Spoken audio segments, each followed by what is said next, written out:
இனிய தமிழர்களுடைய வணக்கம்.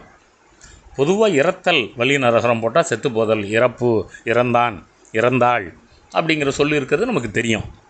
ஆனால் செவ்வியல் காலத்தில் இந்த வலி நரகரம் இறத்தல் எந்த சாதல்ங்கிற பொருள் இருக்கிற அந்த சொல்லு இருக்கிறதே நடுநல் வாடை 34வது வரியில் அதை நம்ம கவனிக்கிறோம். பொருள்வையின் இறந்தான், அதாவது பொருள் பிரிவதற்காக பிரிந்து சென்றான். அப்போ பிரிவுங்கிற பொருள்.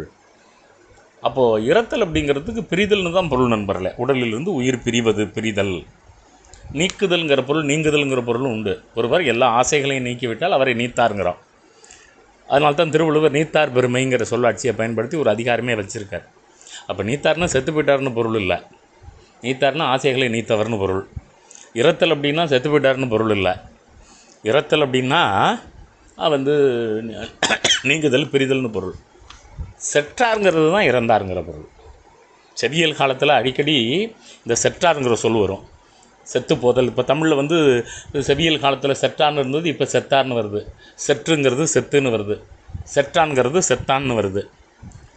அப்போது இந்த வேர் சொல்லை நம்ம நுணுக்கமாக கவனிக்கிறோம். இறத்தல் அப்படின்னா நீங்குதலுங்கிற பொருள்.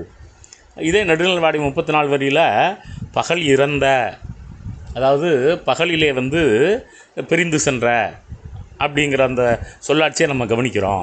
இந்த இறந்த, இறத்தல், நீங்குதல், நீத்தல் அப்படிங்கிற சொல்லாட்சி செவ்வியல் தமிழில் நீண்ட காலமாக இந்த ஒரு இடத்துலேருந்து இன்னொரு இடத்துக்கு செல்வது, அல்லது கடந்து செல்வது, அல்லது பிரிந்து செல்வது அப்படிங்கிற பொருள் இருக்கிறது. அப்போ செவ்வியல் தமிழில் பிரிந்து செல்லுதல் என்பவர்களுக்கும் இறத்தல்னு தான் பேர். இறந்தான் என்பது தான் சொல்லாட்சியாக இருக்கிறது. அப்போது பிரிந்து சென்றான் என்பதற்கு பதிலாக இறந்தான்கிற சொல் இருப்பது என்பதை நாம் உணர்வோம். நன்றி.